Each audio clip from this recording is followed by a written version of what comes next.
Delhi Katra national highway ਲਈ ਜ਼ਮੀਨ acquire ਕਰਨ ਲਈ ਐਸਡੀਐਮ ਗੁਰਦਾਸਪੁਰ ਅਮਨਦੀਪ ਦੀ ਅਗਵਾਈ ਵਿੱਚ ਪਿੰਡ ਥਾਣੇਵਾਲ ਵਿਖੇ ਸ਼ੁਰੂ ਕਰਵਾਏ ਗਏ ਕੰਮ ਨੂੰ ਕਿਸਾਨ ਜਥੇਬੰਦੀਆਂ ਨੇ ਬੰਦ ਕਰਵਾ ਦਿੱਤਾ ਅਤੇ ਜ਼ਿਲ੍ਹਾ ਪ੍ਰਸ਼ਾਸਨ ਦੀ ਟੀਮ ਦਾ ਵਿਰੋਧ ਕਰਨਾ ਸ਼ੁਰੂ ਕਰ ਦਿੱਤਾ ਤੇ ਸਥਿਤੀ ਤਣਾਅਪੂਰਨ ਹੁੰਦੀ ਦੇਖ ਮੌਕੇ ਤੇ ਭਾਰੀ ਪੁਲਿਸ ਬਲ ਤਾਇਨਾਤ ਕਰਨਾ ਪਿਆ ਅਤੇ ਐਸਡੀਐਮ ਗੁਰਦਾਸਪੁਰ ਨੇ ਕਿ ਜਿਸ ਕਿਸਾਨ ਦੀ ਜ਼ਮੀਨ ਅਕਵਾਇਰ ਕੀਤੀ ਜਾ ਰਹੀ ਹੈ ਉਸ ਕਿਸਾਨ ਨੂੰ ਮੁਆਵਜ਼ੇ ਦੇ ਪੈਸੇ ਪਹੁੰਚ ਚੁੱਕੇ ਨੇ ਅਤੇ ਕਿਸਾਨਾਂ ਨੇ ਜ਼ਮੀਨ ਅਕਵਾਇਰ ਕਰਨ ਲਈ ਲਿਖਤੀ ਰੂਪ ਵਿੱਚ ਦਿੱਤਾ ਹੋਇਆ ਹੈ।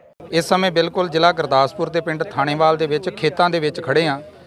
वो जमीन जी सरकार दावा करती है कि असी अक्वायर कर ली है नैशनल हाईवे ने उहदे विच जिहड़ा चोरी के आधार के उत्ते कि बिल्कुल चोरी छुपे जिवें कब्जा लेंदे हाँ। कदे किते ते कदे किते प्रशासन जिहड़ा लुकवें रूप दे विच कब्जे लैण दे विच जिहड़ी कोशिश करता पिया उदां ही अज कब्जा जिहड़ा पिंड थाणेवाल दे विच माणयोग SDM गुरदासपुर नाल भारी पुलिस प्रशासन बल लैके जिहड़ा इत्थे इस जमीन के उत्ते कब्जा लैण वास्ते आए ने। असीं बिल्कुल ये गल कह देनी चाहुंदे हां कि पिछले जनवरी फरवरी ते मार्च महीने दे विच लगे 3 रेल रोको धरनिਆਂ ਦੇ ਵਿੱਚ माणयोग डिप्टी कमिश्नर साहब गुरदासपुर जी ਵੱਲੋਂ ਸਾਡੇ ਨਾਲ ਜਿਹੜੀ ਕਮਿਟਮੈਂਟ ਹੋਈ ਆ ਉਹਦੇ ਵਿੱਚ ਇਹ ਗੱਲ ਬਿਲਕੁਲ ਸਾਫ਼ ਹੋਈ ਆ ਕਿ ਇੱਕਸਾਰ ਮੁਆਵਜ਼ੇ ਕਿਸਾਨਾਂ ਤੱਕ ਪਹੁੰਚਣ ਤੋਂ ਬਾਅਦ ਆਰਬਿਟ੍ਰੇਸ਼ਨ 'ਚ ਲੱਗੇ ਕੇਸਾਂ ਦੇ ਹੱਲ ਹੋਣ ਤੋਂ ਬਾਅਦ 30 ਅਗਸਤ ਤੱਕ ਜਿਹੜਾ ਉਹ ਇਹਦੇ ਉੱਤੇ ਜਿਹੜੀ ਅਗਲੀ ਕਾਰਵਾਈ ਆਰੰਭੀ ਜਾਊਗੀ। ਅੱਜ ना तो 30 अगस्त आ ना आर्बिट्रेशन के कोल साडे मसलियां दा हल होया ना साडे पानी के खाल जिहड़े हाईवे के आर पार जाने ना उन्हां दी कोई गलबात हुई। जिहड़े मोटरां के कनैक्शन आर पार जाने सीगे उहदे बारे भी कोई भी गलबात नहीं हुई। सारे दा सारा काम उत्थे खड़ा। बरसाती पानी जिहड़ा वो किवें आर पार जाना उहदे बारे भी अजे कोई गलबात जिहड़ी आ सरकार ने साडे नाल नहीं रखी। बिल्कुल बिल्कुल तुहाडा सवाल बड़ा सार्थक आ। किसान भावें लिखती रूप च दवे तो भावें पैसे ला लवे। असी कदे भी किसान दे नाल नहीं लड़िया। अज ये जमीन national highway authority of India दी आ। वो भारत सरकार दी जां पंजाब सरकार दे अफसर ये कागज दे मालक अपने आप नूं कहिंदे ने।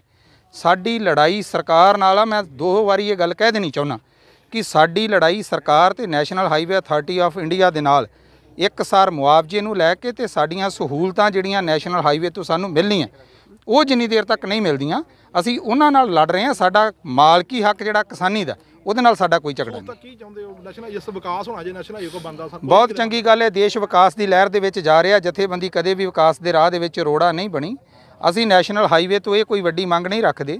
असी चाहुंदे हां कि जिहड़े पिंडां दे विचों रस्ते बंद हुंदे पए ने जमीनां नूं आर पार जाण दे लई रस्ते दे दित्ते जाण। जिन्हां लोकां दे पानी दे खाल जिहड़े ने वो हाईवे दे करके बंद हो जाने उन्हां नूं अंडरग्राउंड पानी की सहूलत दे दी जाए। जिन्हां दे ट्यूबल कनैक्शन आर पार होने करके टुट जाने ने मोटरां दूसरे पासे रह जानियां ने उन्हां जमीनां दे वास्ते ट्यूबल कनैक्शन मुहैया करवाई जाण। जिहड़ी कोई 2 3 4 मरले जमीन जिहड़ी आ हाईवे की कटाई करन तिरछे रूप दे विच परले पासे जांदी आ वो किसी भी उपयोग च नहीं हैगी। असीं चाहुंदे हां कि नैशनल हाईवे उहनूं एक्वायर करके उहदे सही मुआवजे के रूप दे विच किसानां नूं देवे ते एकसार मुआवजा देवे जी। बिल्कुल ये गलत गल है कि मुद्दा साडा ये रहा कि अवार्ड एकसार कीते जाण। मैं हुण भी ये गल कहना अवार्ड एकसार करके किसानां तक पहुँचते कीते जाण।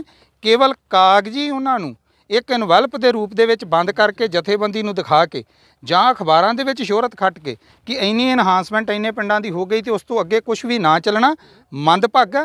जदों ये बिल्कुल अमली रूप दे विच जमीनी पद्धर ते किसान की पहुँच तक मजदूर की पहुँच तक हो जाएगा इन्हां कब्जियां नूं बिल्कुल कोई अड़चन नहीं रहेगी। जथेबंदी दा की फैसला जी?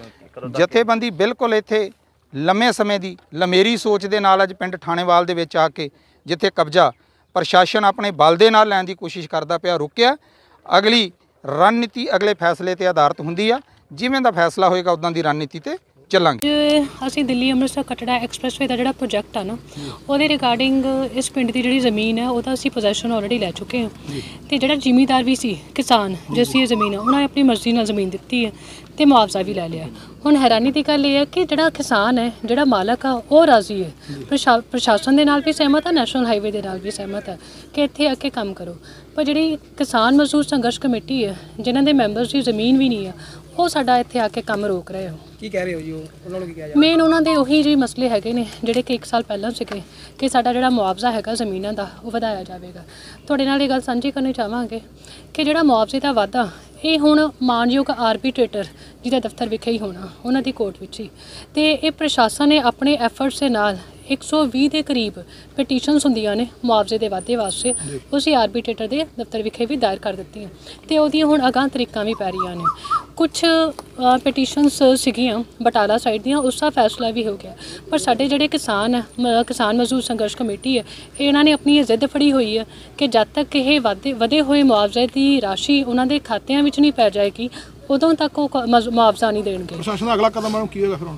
ਸਾਡਾ ਅਗਲਾ ਕਦਮ ਇਹੀ ਹੈ ਕਿ ਪਹਿਲਾਂ ਤਾਂ ਅਸੀਂ ਇਹਨਾਂ ਨੂੰ ਆਰਾਮ ਦੇ ਨਾਲ ਸਮਝਾਈਏ, ਬਟ ਇਹ ਹਾਲੇ ਤੱਕ ਇਹ ਸਮਝ ਨਹੀਂ ਰਹੇ ਹੈਗੇ। ਸੋ ਜੋ ਵੀ ਸਾਡੇ ਮਾਨਯੋਗ ਡੀਸੀ ਸਾਹਿਬ ਵੱਲੋਂ ਜੋ ਫੈਸਲਾ ਹੋਏਗਾ ਉਹ ਅਸੀਂ ਫੀਲਡ ਵਿੱਚ ਲਾਗੂ ਕਰਾਂਗੇ। ਮੈਡਮ ਜਥੇਬੰਦੀ ਨੂੰ ਜਬਰੀ ਕੰਮ ਰੋਕਿਆ ਗਿਆ ਜੂਨੀਅਰ ਤੋਂ?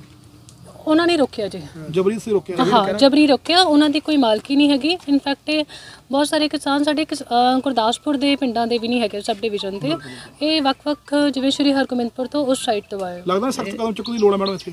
ਹਾਂਜੀ, ਲੱਗਦਾ ਸਖਤ ਕਦਮ ਚੁੱਕਣ ਦੀ ਲੋੜ ਹੈਗੀ ਜਥੇਬੰਦੀ ਦੇ ਉੱਪਰ? ਸਖਤ ਅਫਕੋਰਸ ਜੇ ਨਹੀਂ ਹੋਇਆ ਤਾਂ ਫਿਰ ਸਖਤ ਕਦਮ ਚੱਕਿਆ ਜਾਣਾ ਪਏਗਾ। ਜਿਸ ਤਰ੍ਹਾਂ ਕਿਸਾਨਾਂ ਦਾ ਕਹਿਣਾ ਹੈ ਕਿ 30 ਅਗਸਤ ਦਾ ਇਹਨਾਂ ਨੇ ਸਮਾਂ ਦਿੱਤਾ ਸੀਗਾ ਡੀ ਸਾਹਿਬ ਨੇ ਬਟਾਲੇ ਰੇਲਵੇ ਸਟੇਸ਼ਨ ਜਿਹੜਾ ਇਹਨਾਂ ਨੇ ਜਾਮ ਕੀਤਾ। ਨਹੀਂ, ਉਹ ਹੁਣ ਦੇਖੋ ਸਾਡੇ ਡੀਸੀ ਸਾਹਿਬ ਨੇ ਇੰਨੇ ਐਫਰਟਸ ਦੇ ਨਾਲ ਮਾਨਯੋਗ ਆਰਬੀਟ੍ਰੇਟਰ ਦੇ ਦਫ਼ਤਰ ਵਿਖੋਂ ਇਹ ਅਵਾਰਡ ਕਰਵਾਇਆ ਸੀਗਾ ਬਟਾਲਾ ਦਾ, ਬਟ ਹੁਣ ਗੱਲ ਇਹ ਹੈ ਕਿ ਜਿਹੜੇ ਸਾਡੇ ਫਾਰਮਰਸ ਆ ਉਹਨਾਂ ਦਾ ਕੀ ਸਹਿਯੋਗ ਹੈ ਪ੍ਰਸ਼ਾਸਨ ਨੂੰ।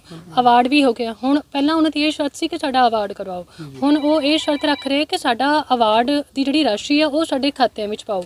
ਇਹ ਵੀ ਪੂਰੀ ਹੋ ਜਾਏਗੀ, ਇਹ ਫਿਰ ਅਗਾਂਹ ਇੱਕ ਹੋਰ ਸ਼ਰਤ ਰੱਖ ਦੇਣਗੇ। ਸੋ ਇਹ ਨਹੀਂ, ਹਾਂ ਸਾਡੇ ਵੱਲੋਂ ਇਹਨਾਂ ਦੇ ਨਾਲ ਕੋਈ ਇਸ ਤਰ੍ਹਾਂ ਦੀ ਧੱਕੇਬਾਜ਼ੀ ਨਹੀਂ ਕੀਤੀ ਜਾ ਰਹੀ, ਬਟ ਲੋੜ ਆ ਕਿਸਾਨ ਮਜ਼ਦੂਰ ਸੰਘਰਸ਼ ਕਮੇਟੀ ਦੇ ਮੈਂਬਰਸ ਨੂੰ ਵੀ ਸਮਝਣ ਦੀ ਕਿ ਪ੍ਰਸ਼ਾਸਨ ਉਹਨਾਂ ਦਾ ਸਾਥ ਦੇ ਰਿਹਾ, ਉਹਨਾਂ ਦੀਆਂ ਜਿਹੜੀਆਂ ਮੰਗਾਂ ਨੇ ਚਲੋ ਠੀਕ ਹੈ, ਜਿਹੜੀ ਜਾਇਜ਼ ਆ ਉਹ ਪੂਰੀ ਹੋ ਵੀ ਰਹੀਆਂ ਨੇ। ਕੰਮ ਹੁਣ ਰੋਕ ਦਿੱਤਾ ਗਿਆ ਮੈਮ? ਕੰਮ ਰੋਕਿਆ ਹੋਇਆ ਫਿਲਹਾਲ, ਬਟ ਸਾਡੀ ਕੋਸ਼ਿਸ਼ ਰਹੇਗੀ ਕਿ ਆਪਾਂ ਇਹਨੂੰ ਸ਼ੁਰੂ ਕਰਵਾਈਏ ਕੰਮ। Bureau report.